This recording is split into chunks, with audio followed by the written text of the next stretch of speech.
What's up guys, it's Carl from Monkey Mods again. So today I want to talk about this blaster. This is the Chenghai BK1. I think the manufacturer name is Zeus, Z-I-U-X. No, Z-I-U-S, Zeus BK01, something like that. So this blaster, I don't think you guys are unfamiliar with this because this has been going on for a while. There's a lot of YouTuber that review this blaster.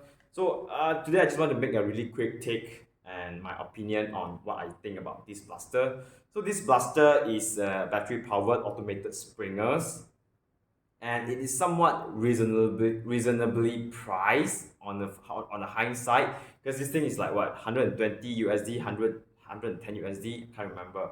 But this thing, the official price for this for retail in China is 378 RMB, right? Renminbi, Chinese yuan. So that is roughly about 70 80 USD. So for that price, I think this is fine, because we have to consider that these are just toys, right? And they are not something really high end, and certainly not something on the same level as the QWK Challenger Mark 3s or even the Colonel WAF 76. This, for what it is, again, for what the price that I paid for this, I think it is alright, right? It's not as bad as most of the video that I saw, but it certainly is not a good blaster.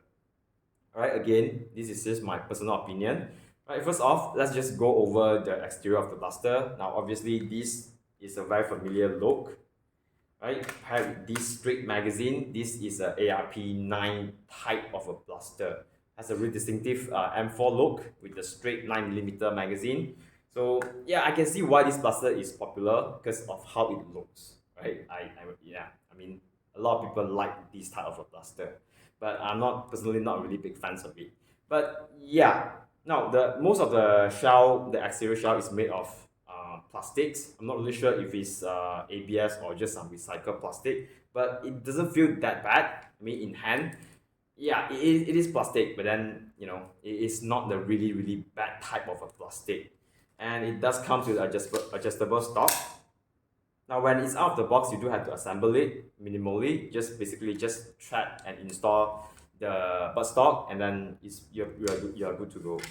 Now, I did one modification on my unit because the battery that comes with it absolutely suck. It uses the SM type connector.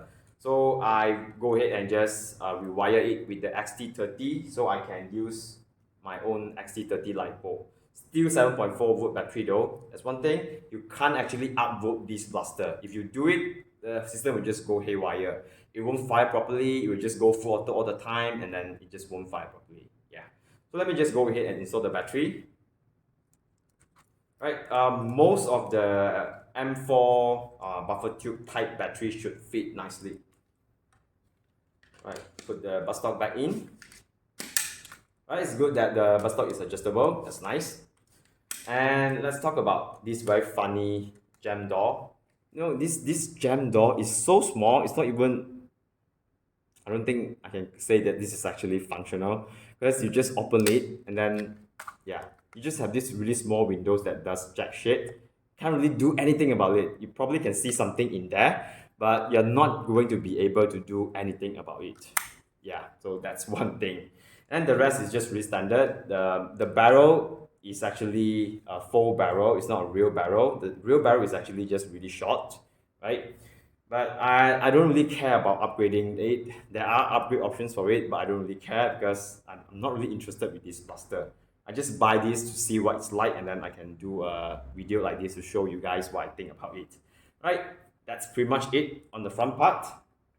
Now, the fire select, you have safe, semi, and also full auto. Fire select is always nice because being able to switch between the semi and also full auto is always a nice option. Right, now, this is the magazine catch. Right, just press it and then just pull the magazine. It doesn't really free fall because the magazine is rather tight. So yeah, it won't free fall. But that's not really a problem for me as well. So what is interesting is this blaster actually have something what they call a pre-cock functions, right? This little switch here, right? If you flip this switch, Wait, I think it's already in precock. Oh, that is precock. Alright. So right, that is releasing the spring. So in the default positions, the blaster works, for example, like the Stampede or the 76, where you put in default mode, you pull the trigger, it will cycles everything, right? Chamber the darts and then fires, right? So there is a bit of a slight delay when you do that, when you use this mode. So what is nice about the precock is if you flip this switch backward, right, you hear that? That actually will chamber a darts into the barrel. And then now if you pull the trigger response becomes instantaneous, right? It is rather nice, but yeah, I say nice because it sounds alright, but it doesn't mean that the performance is actually nice. Right, so if you have watched the other videos, you know that this is a 110, 120 FPS performer blaster. No, not really a performer blaster, it's just a 110, 120 FPS blaster.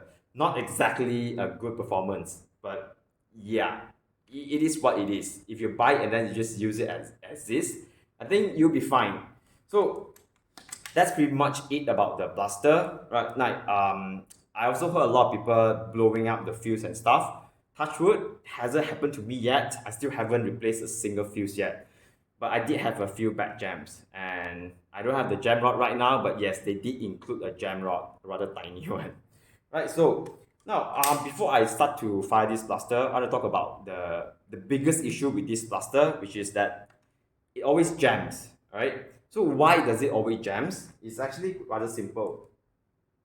Right, so if you take a look at the stock magazine that they provide, at the bottom here, it will says, please use 36 times 13 mm darts only. Now, 36 mm is rather short. It's not really a standard length of a dart. Let me just show you.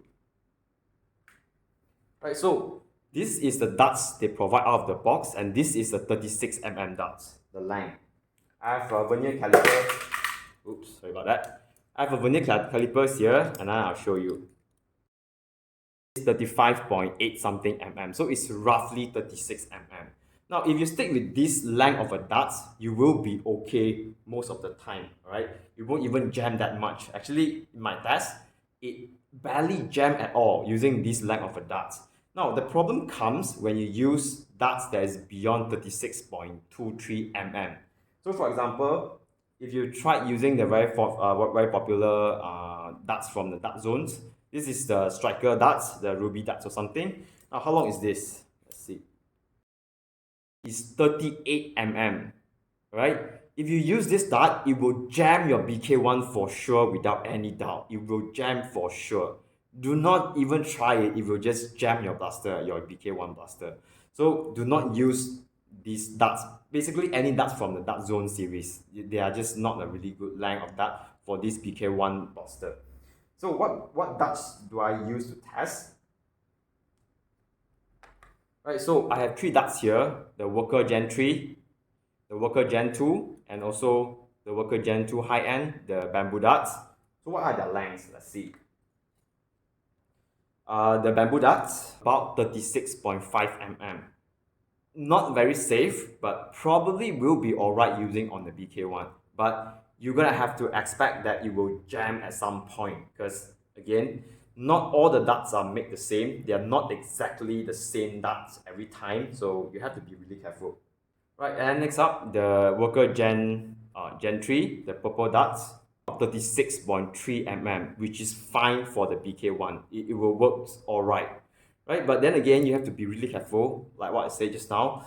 Not all the darts are made the same. Different batch can have different lengths, so you have to be really careful about it. Lastly, the Worker Gen 3, see what is the length. This is around the same as the Worker Gen 3 that I have just now, about 36.23 mm, which is also fine, which I will demonstrate to you in a bit. Right, so once you have sorted this out, that you know what the problem with the BK1 is really the length of the darts, which, well, doesn't really make it sounds any better, because it's just not a really good design, because if it's going to be so picky with darts, then it is not really a nice blaster. And then it's not like it performs like the Challenger Mark III, the same level of a performance like them. But then this blaster, this BK1, is even more picky it picks that, it's even more pickier than the Challenger Mark III or the QWK-H, which is quite amazing, frankly speaking. And yeah, that's pretty much it. If you have a lot of jam issue with your BK1, please do check your ducts length. Make sure that they are not over 36.5 mm, and you should be fine for the most part, I suppose. Alright, so that's enough talking, I suppose. And then I want to show you how it works by doing a firing demo with this buster. Alright, I don't really have much of the stock ducts left, only have 5 of them. So let me just show you anyway. So to fire the blaster, well, you grab the magazine, put it into the blaster. Now, wait, let me just make sure that it's right in the default mode first, right, without the precock.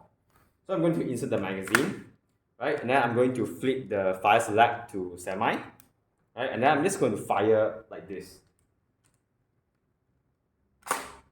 See, you notice that? I'm not sure if you can actually see that, but if you tap the trigger without pulling the trigger and letting the system complete the cycle, it is likely that you will cause malfunction to the blaster, right?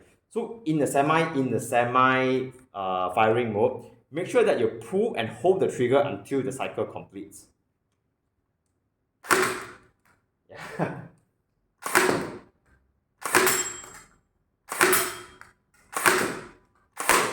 And the performance is just sucks, man. But yeah, that is the default mode. But now let me just show you the precock mode and see how it actually works. So now, for example, I grab a magazine. This is Gen 3, right?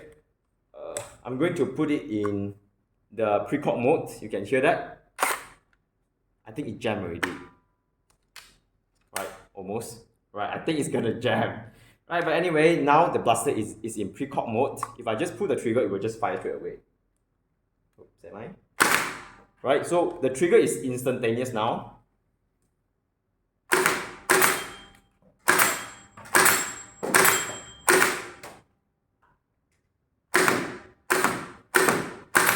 My God, but the performance is just horrendous. So alright, I think I'm out. Let me just show you one thing. Right, that's the last dart. So on the BK1, there is no bolt, a mechanism that actually allows you to load a darts into the chamber manually. So yeah, it's kind of weird, but once you're out, there's no mechanism to indicate that the magazine is out, like the Challenger Mark III that will lock the bolt, this and that, or cut off the trigger. There's none of that. So you are just going to dry fire until you realize that your magazine is empty. Alright? So let's say now if you insert a fresh mag into your blaster, right? There is no charging handle. There's no way of manually pulling anything to load a darts into the chamber. So what you have to do is just, you have to dry fire once to chamber a dart. So you have to do this, right? Dry fire, and then the next dart is now chambered. Yeah. And to me, this is a deal breaker. I really don't like this because, it's the AB, but then it functions like, yeah, it's just not a really good blaster. And then the accuracy is not really consistent even at this range, right? I'm going to try and take down the targets and see if I can actually do it. My goodness. There you go.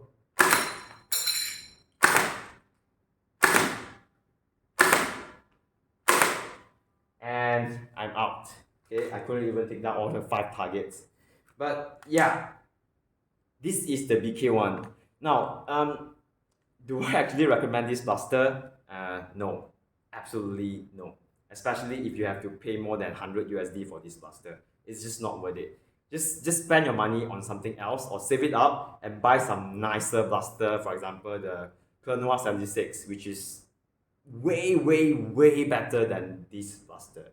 Now this blaster, if you buy for what it is, for the look or whatever, it's fine, I guess. But just don't expect that it can perform like a 76 or the Challenger Mark III. There's no way in hell you can do that. You can make this blaster to do that. Now, I'm not saying you cannot mod this blaster. There are mods available for it, like replacing the gearbox metal gears within, because if I'm not mistaken, the stock gears are all nylon, so they don't really wear that well, right? So there are options to replace the gear into metal gears. There are options to upgrade the motors and stuff, but they are not exactly cheap, right? So if you add up all those upgrades, and even then, it still won't perform as well as let's say a 76 or a standard Challenger Mark III, right? I keep repeating this name because these are the only AEB that I know of, right? So yeah, I don't really recommend. If you say that you want to buy this blaster as a base, as a platform, and then you want to spend your time and money into building this blaster to make it shoot really hard and make it reliable, I don't really think so that you can actually do that. Because I know in China there are people that try to mod this thing. Yes, you can make these blasters to shoot 180 FPS, probably even 200 FPS, but it is just not a really good system to upgrade upon. The system itself is not really reliable. It's mostly clunky, the gearbox itself. Even if you can mod all those hardwares, it is still not going to perform as good as, let's say, a Challenger Mark III standard out of the box, right? So yeah, I just can't really recommend this blaster. But I just want to give my 2 cents, because if you want to make this blaster to work without jam, it is totally doable. Just make sure that the darts you feed it is less than 36.5 mm, and you should be fine for the most part. But other than that, if you're looking at performance and stuff, you're looking at the wrong blaster. Alright?